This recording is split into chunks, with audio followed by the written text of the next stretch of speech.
Fasting isn't about starvation, it's about giving your body purpose, structure, and windows of rest so it can heal, adapt, and perform better. Taking care of yourself is a long game. Your body, mind, and emotions are interwoven. When one part suffers, the others follow. Self-care isn't selfish, it's essential for longevity, resilience, clarity, and feeling good.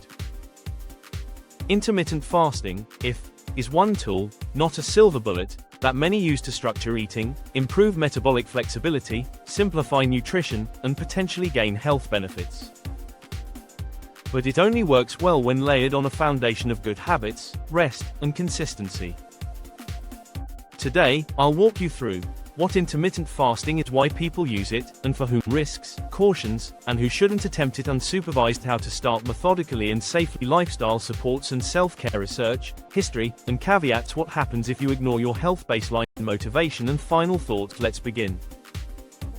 Causes, risk factors that undermine health and make it harder. Before discussing how to fast, it's crucial to understand common lifestyle stressors that can undermine fasting success, or make it harmful: poor diet quality, overly processed foods, high sugar, empty calories, irregular eating habits, always snacking, grazing, no routine, chronic stress, high cortisol, dysregulated hormones. Fasting adds more stress, lack of sleep or disrupted circadian rhythm, sedentary lifestyle, poor circulation, weak metabolic tone, overuse of stimulants, alcohol, medications that affect appetite, digestion, underlying metabolic, hormonal, or digestive issues, thyroid, gut problems, diabetes, neglect of routine healthcare, diagnostics. If any of these are present, attempting fasting on top of them may backfire. Worst case, you amplify stress, hormonal dysregulation, or nutrient deficits.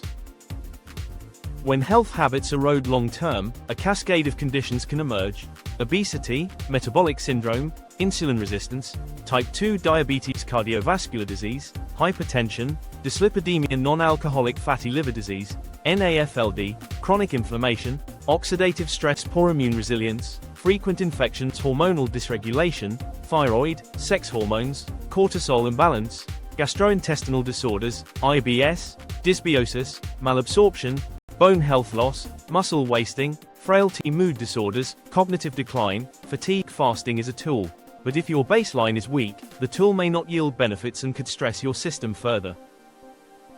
Before diving into fasting, you want to ensure your body is reasonably stable. Watch for chronic fatigue, low energy, poor sleep, insomnia, constant hunger, cravings, blood sugar swings, digestive issues, bloating, gas, diarrhea, constipation, mood instability, irritability, brain fog, hormonal signs, irregular periods, libido drop, frequent illness, slow recovery, elevated resting heart rate, blood pressure, loss of strength, difficulty building or maintaining muscle, nutrient deficiency indicators, hair loss, brittle nails, anemia. If several of these are present, it's better to first stabilize diet, sleep, stress, and medical conditions before layering in fasting. What is intermittent fasting and common methods? Intermittent fasting isn't a diet in the sense of what to eat. It's an eating schedule. Periods of voluntary fasting, no or minimal calories, interspersed with eating windows. Why people use it: simplifies eating. Fewer meals can help reduce total caloric intake, may support metabolic flexibility, ability to use fat for energy, possible benefits in insulin sensitivity, inflammation, cellular repair, autophagy, might aid longevity, health span. In some preliminary studies, popular methods, protocols, protocol eating, fasting window notes, suitable for 16 to 8, fast 16H, eat within 8H, very common, reasonable for many, 14-10, fast 14H, eat within 10H, gentler starting point 18 to 6, fast 18H, eat within 6H, more aggressive, needs adaptation 20 to 4, warrior style, eat in a 4-hour window, fast 20H, advanced, not for beginners, alternate day fasting, eat normally every other day, skip days, strong stress on body, not for everyone, 5 to 2 style, 5 normal days, 2 low calorie days. Less strict, more flexible, you may start with 14-10 or 16 to 8 and only consider stricter protocols later if your body tolerates them. How to start intermittent fasting, step by step. Below is a methodical, safe approach to begin if. Use gradual progression. Step 1. Baseline assessment and stabilization. Ensure your diet quality is strong. Whole foods, adequate protein, fiber, Ensure sleep quality is good. Address underlying health issues, e.g. thyroid, gut, hormone. With a professional, track your normal eating windows, hunger patterns, energy baseline. Step 2.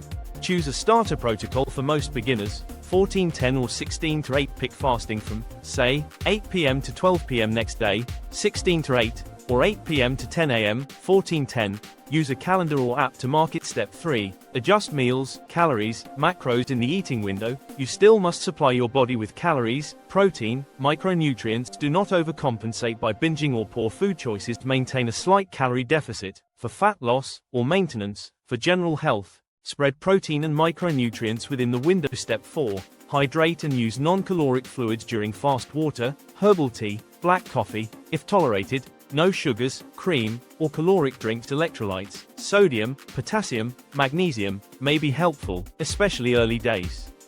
Step 5. Ease into it. Progressive adaptation. At first, expect mild hunger or adjustment phase, a few days to 1 to 2 weeks. If 16-8 feels too hard, stay at 14-10 until comfortable. Monitor how energy, mood, workouts respond. Step 6. Schedule workouts wisely. Some prefer to train right before the eating window so nutrients follow. Others train in fasted state, lightly, depending on tolerance. Avoid pushing maximum intensity too early. Ramp gradually. Step 7. Refeed. Break fast sensibly. Break fast with nutrient-dense, moderate meals, protein, fiber, healthy fat. Avoid large amounts of sugar or refined carbs right after fasting. Don't pig out. Fast isn't a license for overeating. Step 8. Monitor and adjust. Track energy, hunger, sleep, recovery, mood. Adjust window or protocol if signs of stress or poor tolerance emerge. Use deload or rest periods as needed. Step 9. Consider advanced protocols only if you're tolerant. If 16-8 is stable and you want more, try 18-6 or 20-4, but only after several months. Always watch for negative symptoms. Treatment, remedies. If you hit roadblocks, if fasting triggers adverse symptoms or you struggle, here's what to do. Back off to a gentler protocol, e.g. 14-10. Ensure you're eating enough calories, macros in the window. Improve sleep, stress management, hydration. Use small, rich meals, light protein. In early days, if needed, reintroduce regular meals. Temporarily consult a nutritionist, medical provider. Rule out endocrine problems, adrenal fatigue, or metabolic dysfunction. Monitor biomarkers, blood sugar, thyroid, hormones. If you have a medical condition or taking medications, always consult a doctor first. Prevention, self-care plan to support intermittent fasting over months and years. Embed self-care, daily habits, quality nutrition within eating window, lean protein, fiber, healthy fat. Hydration throughout the day. Movement, walk, mobility, light cardio even during fast. Sleep hygiene, consistent routine, dark room, wind down ritual. Stress resets, breathing, brief meditation, journaling, weekly plan meals, batch prep. Strength training plus cardio sessions timed with your window. Gentle movement on fasting days. Check in with your energy, recovery, hunger patterns monthly, quarterly. Reevaluate fasting window and protocol. Lab tests, glucose, lipids, thyroid, hormones. Deload week or lower stress period. Adjust based on how your body is adapting. Fasting should empower you, not hijack you. It should become sustainable over time, not a constant battle. Fasting through history. Many religious traditions, Ramadan, Lent, etc., included fasting for spiritual and physiological reasons. Early medical fasting. In the 19th century, doctors sometimes prescribed therapeutic fasting for epilepsy, obesity, or metabolic disorders. Caloric restriction and longevity research. Animal studies from the 20th century showed that calorie restriction extends lifespan in many species. Emergence of if studies. In recent decades, human and rodent studies have examined intermittent fasting's effects on insulin sensitivity, autophagy, inflammation, and cellular repair. Modern nuance. Fasting is no longer seen as a one-size-fits-all hero. Researchers are investigating time-restricted feeding, alternate day fasting, and fasting mimicking diets, while cautioning about individual variability, sex differences, and long-term sustainability. Thus, fasting is anchored both in tradition and in evolving scientific interest, but the hype must be balanced with realism and safety.